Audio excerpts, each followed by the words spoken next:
Have you ever wanted something so badly, only to convince yourself that you didn't want it after all when you couldn't get it?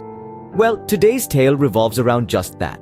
So sit back, relax, and let's dive into the magical world of fables. Our story begins in a lush green forest, home to a crafty little fox.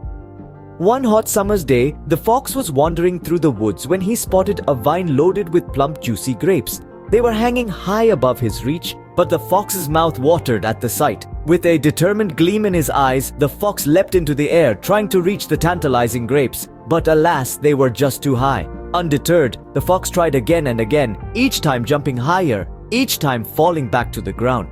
The sun began to set, painting the sky in hues of orange and purple. The fox, now tired and sweaty, sat down to catch his breath. He looked up at the grapes still hanging there untouched. Then he did something unexpected. With a dismissive wave of his paw, the fox turned away from the grapes.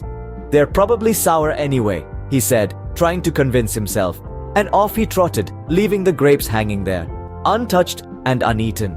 Now you might wonder, why did the fox give up? The answer is simple. He couldn't bear the thought of not being able to get what he wanted. So he convinced himself that he didn't want it after all. And that, dear listeners, brings us to the moral of our story.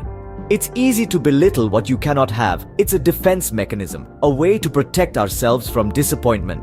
But remember, just because you can't have something doesn't mean it's not worth having. It's always better to accept the reality and work harder rather than making excuses. So next time you find yourself in a similar situation, remember the fox and the grapes. And ask yourself, are you dismissing something just because you can't reach it, or are you willing to put in the effort to attain it? That's our tale for today. A simple story with a profound lesson. Remember, the world is full of grapes hanging just out of reach. It's up to you to decide whether they're worth the leap.